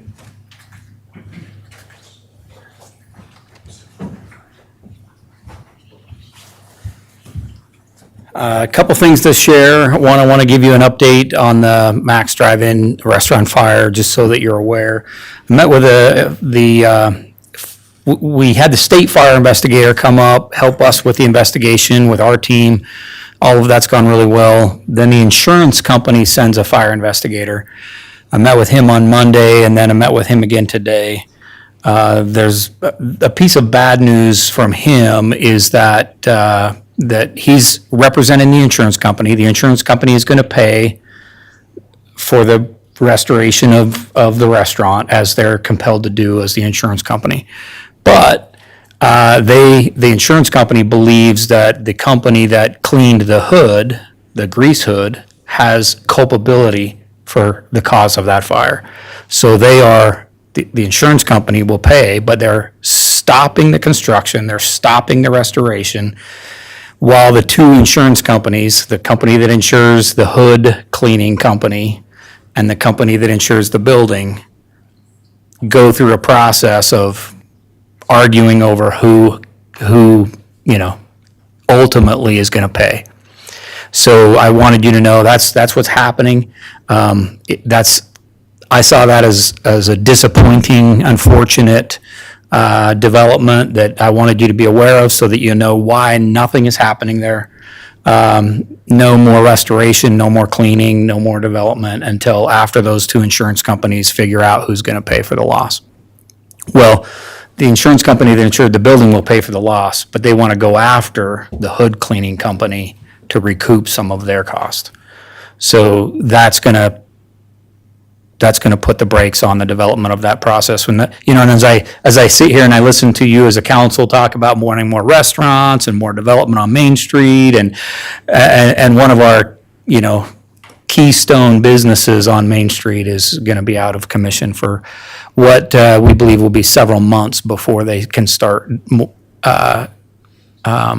cleaning. It's probably going to be a court case that will determine when they can start to proceed on restoring the business. So, an unfortunate development, but I wanted you to be aware. One other thing I just wanted to just propose to the council, I wear the hat of fire chief. I also wear the hat as a city emergency manager. There was a city emergency management function that happened, training that happened in St. George a couple of weeks ago. I fully intended to go. I canceled at the last minute because I had fire chief duties that I felt were more pressing. I mentioned to a couple of city council members, and I want to just float the idea and let you, city council ultimately determines who is the city emergency manager. But I do have a member of the fire department who has strongly expressed an interest in taking that role as a captain on the fire department, but could more easily focus on city emergency management. And just let you think about that as a process that we may have a very talented person who I have a great deal of confidence in, who would enthusiastically take that role and then could focus and make sure that we're doing all the things that I know I'm not doing as the city emergency manager. So something for you to think about. Any questions for me? You talked a little bit about how, maybe some of the stakes and so forth need to coordinate. Yeah, I Is this did. something that would be helpful? We just need to get something going, for Yeah. sure. Because we have, especially all those earthquakes we were having out here, 2 weeks ago? It's kind of a warning. Yeah, and so I just really feel like we need to get an emergency person in place and then get them working with all of the local churches, if you will, and the local communities so that, because if something happens, we're not going to know who to communicate with. My position is I'm happy to attend the emergency management meetings. I'm happy to learn. I'm happy to go to the classes. But on the day you have a bad incident, you have to pick which job you're going to do, whether you're going to be the emergency manager that day or be the fire chief that day. And so it might behoove us to, if we have talented people that are interested in carrying that responsibility, that could focus during an incident and take on some of those planning, preparing. Yeah, we need incident command and everything, and you won't be that, so. Right. I would, Yeah. it would be very difficult for me on a really bad day not to do the fire chief duties instead of the emergency management duties. I just don't think it's two different jobs at the same thing. I don't think it's a good to have the fire chief be the emergency manager. I agree. So you have a person with the talent and the wherewithal to do this. Do they have the availability to do it as well? Nate Christensen is a captain on the fire department. He's one of our part-time captains, has a long history, I think, of good leadership, enthusiastic emergency response, has, I think, a good reputation. And that's not to say that emergency management couldn't land within the police department. I mean, as you look around at different cities manage that role differently, and some lands within law enforcement. I would say more often it lands within fire department, but that's your purview on where that should go. Or in many cases, it's an independent office. And if it were an individual, I would say it ought to be an individual that wants that position, that's enthusiastic about it. And Nate Christensen, who's a captain for us, has expressed a strong interest in taking that on and running with it. And then I could build the cost of travel, training, and those other responsibilities into the fire department budget. I think we had a little budget for We emergency manager. we had budget. Don't we, for Mark? We We did. We did, but it just Yeah, faded yeah. when we didn't have one. So we could. Yeah. He's actually Could you get us in town on. kind of how much you think it would cost going Uh-huh. forward? Yeah, I could. I could put together a plan. Just wanted to float that as an idea. It's certainly within the purview of the mayor and the council to make those decisions. As we've had the earthquakes, we had the statewide earthquake exercise last month, and I was trying to put together what I could and get what information out that I could so that we were a participating city. The fire department was participating, but I didn't get good information out to any of our other departments within the city, and And I think if we had someone who could focus on that holistically, that wants to do it, and would be talented and is already a good leader for us, that might help improve our emergency management situation. Thank you. Okay, thank you. Thank you. Let's see. Council reports. Wes, have anything for us? No, although you've heard the same thing. We're getting a lot of complaints about cemetery, this mowing or edging every other week. Is it something we want to look at? Do we want to just let it go? It does look rough when the grass grows this time of the year. You know, we're pouring the water on to make it all look good, and I don't know if we want to go back and look or just have to deal with it. No, I'm getting. But I wonder if like it's a springtime thing, because really during the summer, from what I was told by them, you know, as we were renegotiating the contract, is they were doing it every other week, you know, during the hot months, after Memorial Day mainly, you know, after the hot months, and we were paying for every other week. So maybe it's something we want to do when the grass is growing, you know, or we do it, we pay them as a remember needed that basis. or cost? something. I don't know if they had the cemetery itself broke out or not. I think they did. We but- did. Well, it was the cemetery along with the Detention ponds. detention ponds. Might take me a second, but I could probably find it. I just think it ought to look perfect for, obviously, this year, but And in the contract, rest, it's probably, in the contract, it states that, you know, leading up to Memorial Day, they'll be trimming it, like, even if it's on the off week or whatever, like, they have to have it looking good for Memorial Day. That's kind of that is spelt out in the contract, but other than that, it's every other week. Maybe it's gonna be too late this year, but maybe next year we'll get them to do a little more up into Memorial Day or month of May and throw in about 3 or 4 more and then go back to the way that it is. Couldn't be that much if we ask for It'd 4 take more Specific trimmings. weeks and, you know, maybe. I did 10 headstones, and it'll take forever. I would just, Nobody wants the city contract because of the cemetery. I agree. That's why we cut it in half too, though, for the savings. Do better about educating people too, to. That would be a see their very good flowers and idea too. I decorations had on that the in my cement. note there. It's hard to weed around them when they're on the grass. Right. It really is. Our policy book says it has to be on the cement. But we've been lenient, and I think people have taken advantage of our leniency. Yeah. I really do. That's all that I have. Oh, wait, Mark, personally, thank you.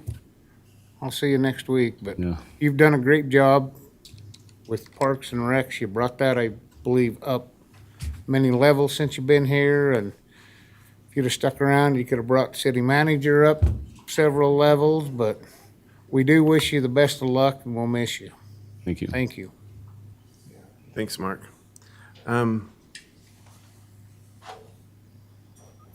You brought up at one time the dumpsters and the people dumping garbage and everything over there.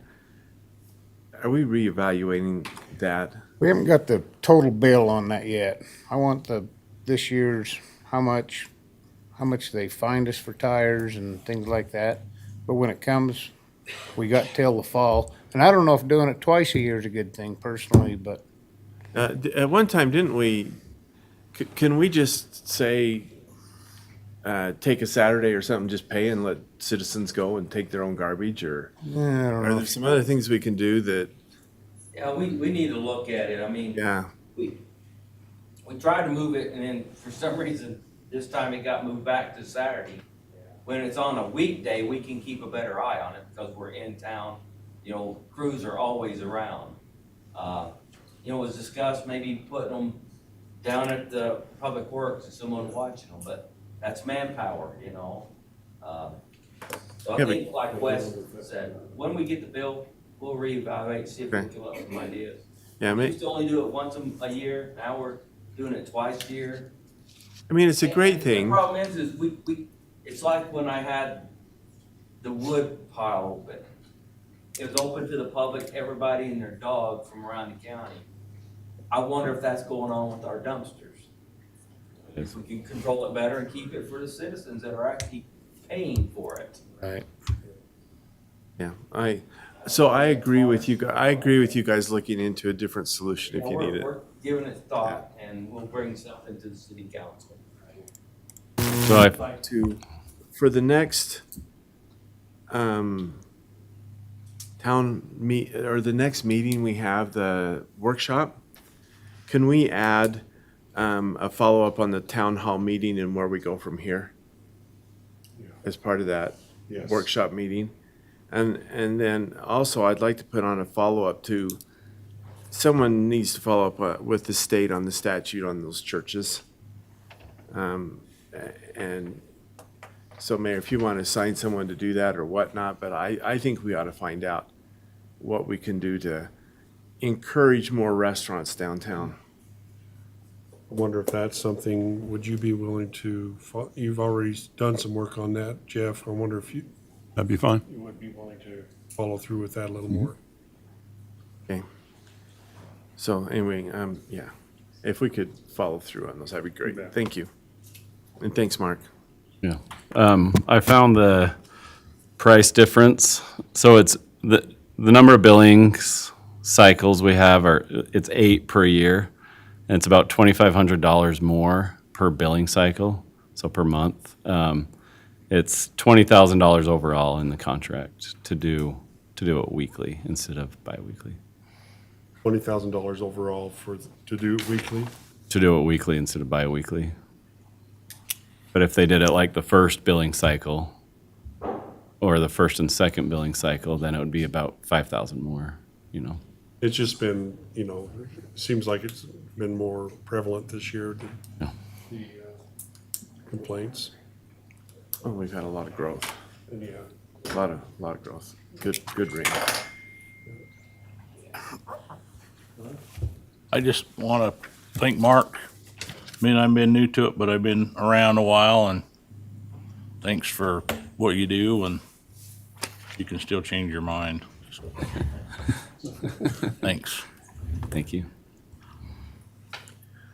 I've got a few items, but first I also want to thank you for all you've done for the city. I think it's been awesome, and you've trained me quite a bit, and I sincerely appreciate that. You've provided quite an education to me. So thank you for all that, and I wish you and your family all the best. Thank you. Down south, get ready for some heat. Question I have concerning the budget. So June 18th, we have to finalize the budget. Will there be any more discussions between now and then on the budget?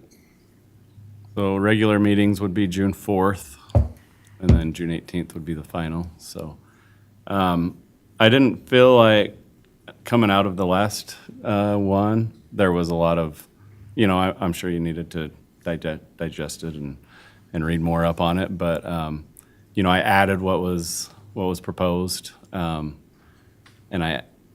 we'll have a memo with kind of the highlighted additions to it. If we do this emergency manager and the full-time assistant public works director and Placer AI, that data tracking thing that we. Maybe on the next agenda, can you just put a placeholder to discuss the budget a little bit more? Yes. Thank you. And if you have comments or concerns that you would like to see in it or talk about it, then we can have something ready. I'll be here all the way up until getting that meeting ready, so I could help do that too. The 31st will be your last day.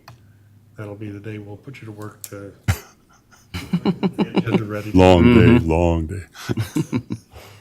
Rest for the wicked. Next item I have, I believe everybody got the invitation, but an RSVP for Bear River Regional event that's coming up. The workshop on June the 5th in Brigham City, that's happening. I've registered for it, so I know I'll be there, but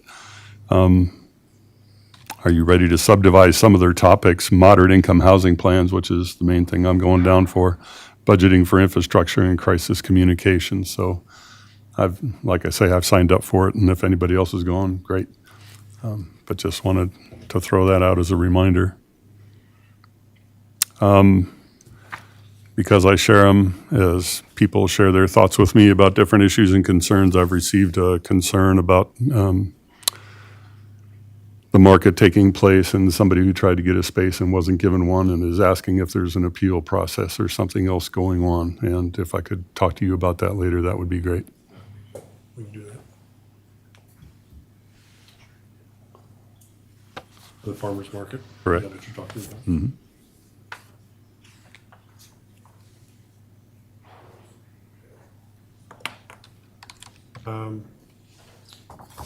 I just wanted to take this opportunity to give a little shout out to Brett, Lyle, Vance, and Jeff. I think you guys, well, Brett, you and Lyle did a great job of monitoring the town hall meetings, and felt like we were able to make some great progress. Appreciate it very much. And if Lyle were here, I would tell him too, so you guys did a great job. There's a lot going on in our fair city. We just appreciate very much all of your efforts and the efforts of our staff. I know I've mentioned this before, but I do want to thank our Public Works for all of your,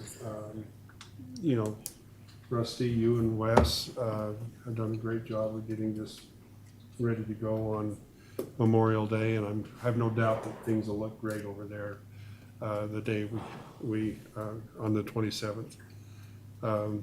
Mark, I want to thank you. You've been a great friend and a great working, great associate, and you're just somebody I can always count on.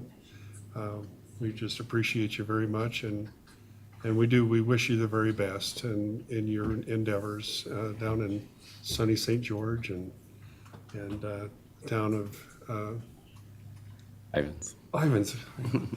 Brain freeze there for a second. The town of Ivans, and when we go down for League of Cities and Towns, we'll look you up. Yeah, that sounds good. I'll keep the same phone number. But we do appreciate you very much and wish you the very best. Council, that's all I have. I think we have our RDA meeting RDA. right after this, so we'll cancel this meeting. So I make a motion, we adjourn this meeting. Second it. Motion by Brett and second by Wes. All in favor? Aye. Make a motion that we go into the RDA meeting. I'll second it. Go in. All right. Let me see here. Oh, what did I do?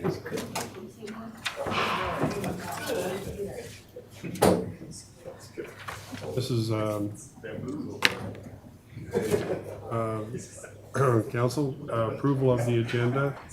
It's like one item, so that's going to go fairly good, I hope.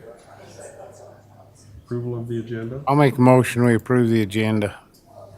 Motion by Wes and seconded by Jeff and Blair. All in favor? Aye. Approval of the minutes from May 7th, 2024. I make a motion, we approve the minutes for the RDA, May 7th, 2024. All right, motion by Blair, I'll second it. second by Wes. All in favor? Aye. New council business of the RDA, discussion and consideration of adopting resolution number RDA 24-08, concurring that Tremont Center LLC is eligible for reimbursement up to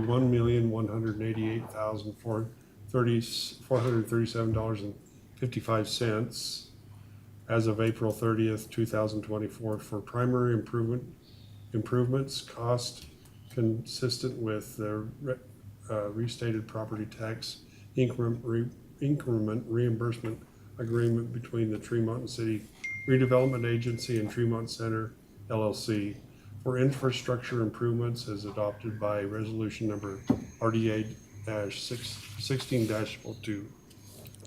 Okay, after all of that, Yeah. Mark? So I'm glad you read that completely out loud, because on the agenda, it does not match what is on the actual resolution. That 1,188,000 number is significant, because that will be the exact amount that has been reimbursed to the developer of the Tremont Center LLC after this. But so what happened in 2016? The RDA made an agreement with the Tremont Center LLC, and there was specific things that were primary improvements. And the major one was burying the canal. And the developer went ahead and buried the canal, and then in 2017 submitted reimbursement receipts. And at that time, it was 989. Let's see, where is that number? It's right here. $898,000. So over the past several years, we've been collecting the increment from the property tax in the RDA, and the RDA is basically a pass-through to reimburse for these primary improvements. And over that time, the developer took out a loan to pay for the primary improvements. So from the $898,000 that was originally submitted to this new number of $1,205,000, a majority of that is the interest that was held on the loan that was taken out for the first burial of the canal. And then there were some other improvements, or some other reimbursements submitted. One was some attorney fees for the next phase, and a fee to the canal company. And so with those new submittals, if you go to page, like the last page of the packet there. So originally, which was approved in 2017, was $898,109. The new requests for reimbursements are the interest paid of $290,000, $5,000 in attorney fees, and $12,000 to the canal company, which goes to $1.2 million.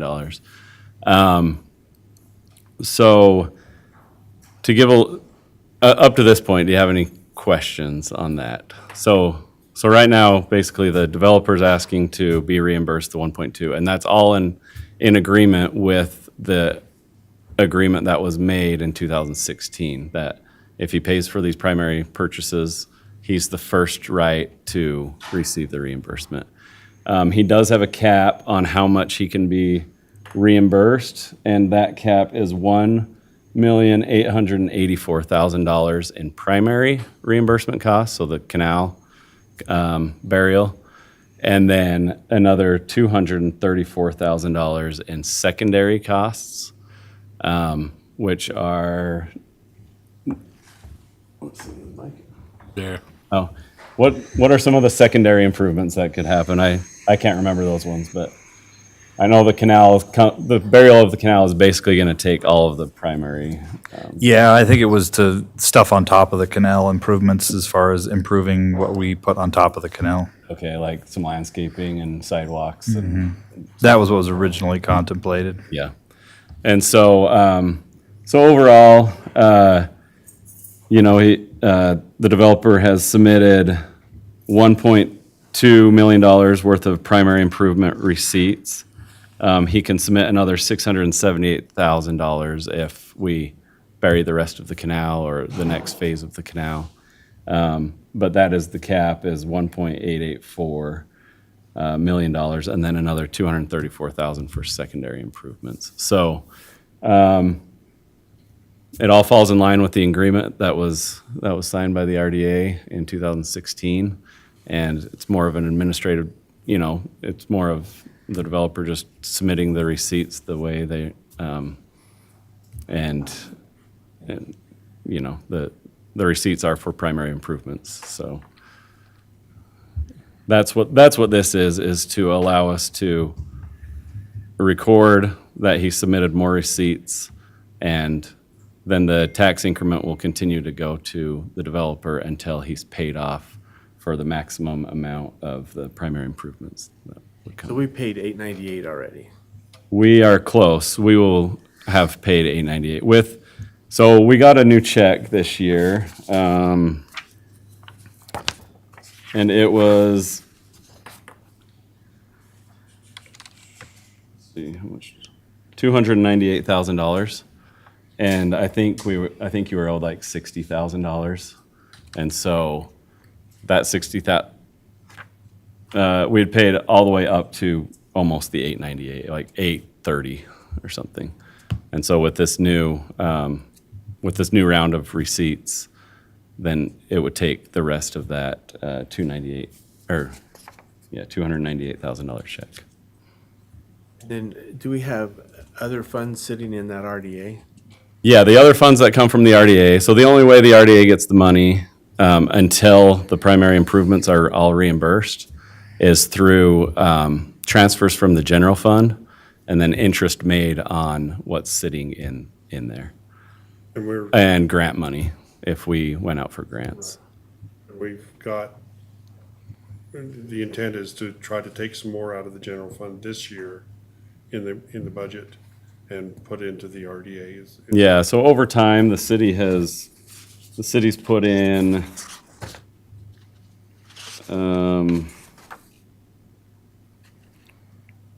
let's see.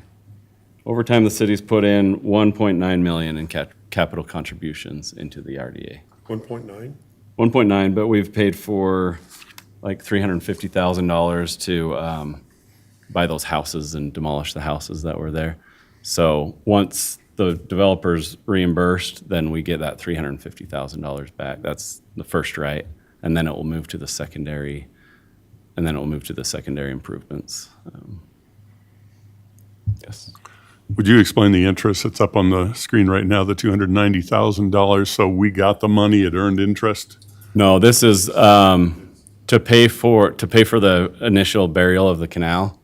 There was a loan that was taken out, and so we paid back the portion to pay for it, but we've been paying it back through the years.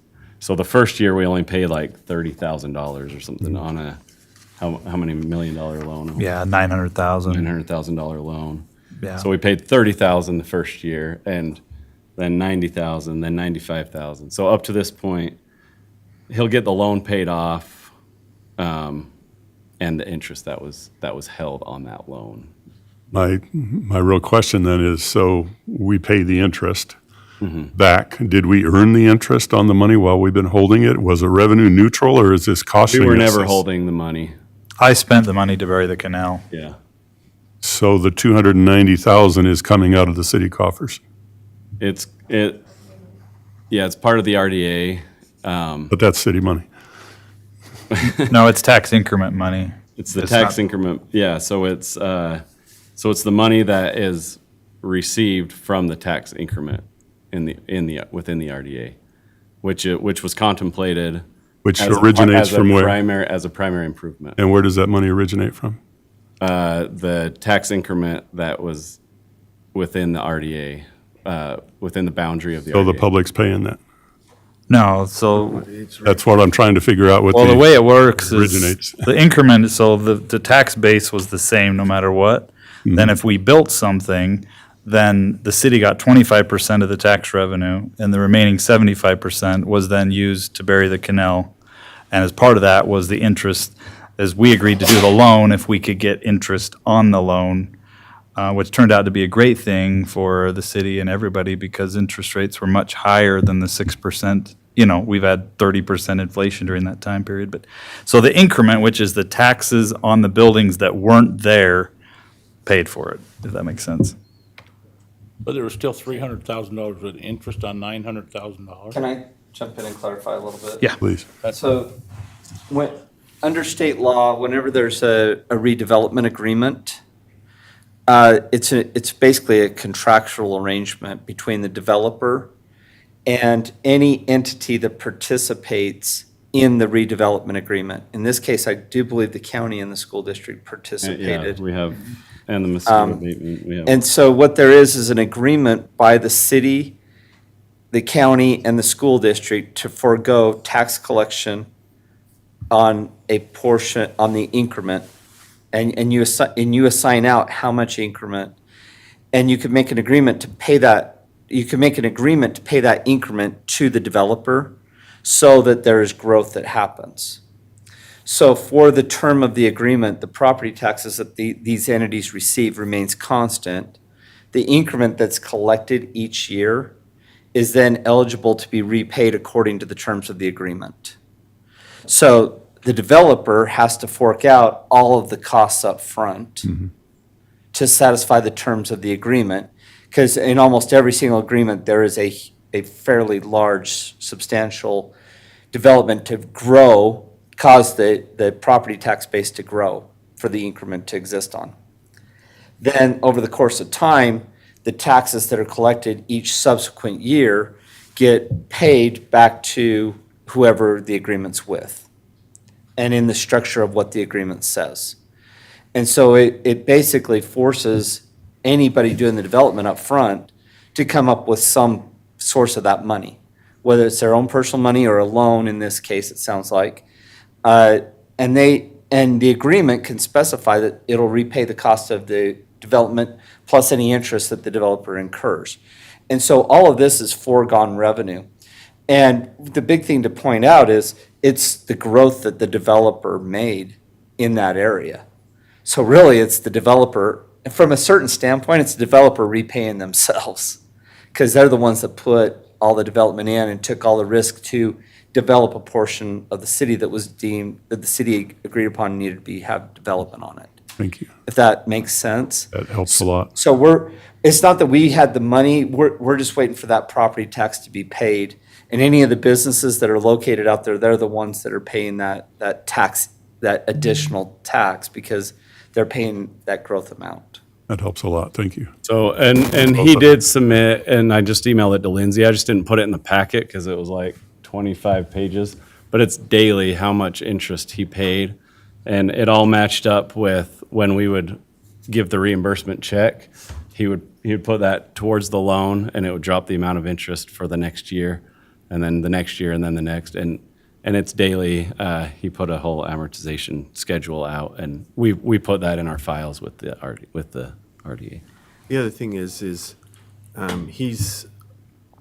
the $290,000 to $300,000 is part of primary expenses. I mean. It is, yeah. So, it was contemplated in that. It goes towards that ceiling. Yeah. Well, and it should also be noted, so in our increment that we did, we only got approved for 75%. So of what we've built, technically, there's 400,000 of additional tax revenue because of the development, of which almost 100,000 of that is going to the city, because we're only getting 75% of it. Mm-hmm. So of the growth, 25% is still going back to all of the taxing entities. And then ultimately, when it expires, then the taxing entities will get 100%, just like happened with Walmart and Procter & Gamble and all of these That companies. expiration is, It's 15 years, and I think we started it in 2016 was the first one, but we were able to extend it 2 years based off of when COVID shut down. There was a law that allowed us to do 2 more years. So it's 17 years from 2016. 33. Yeah, which, I think that's why we tried to push the development fast and do the apartments fast. That's why we sold them to Deloitte, so that we could build the project fast, to build the increment fast, so that there's enough money in the end for the city to get the remaining amount to do all the things that we've all planned. Yeah, so just to Micah's point, from last year, the 2022 tax year, the RDA, so 75% of the tax increment was $183,000. This year it's $298,000. So it went up $100,000 in 1 year based off of front loading those you know, the Matheson Apartments and some of the other buildings inside the RDA, which should pay that ceiling quicker. Do you have any other developing, moving forward out there, or you kind of just sitting on it right now? We have multiple projects in the works, and that's part of the cost that we did the reimbursement is I've been working with the Canal for a few years to try to get their agreement worked out, and we're really close. Because I've got to bury that next section as the primary target for the future business that wants to come in there. So that's what I'm focused on. And to where, just, It goes just west of the entrance for Crumps, essentially.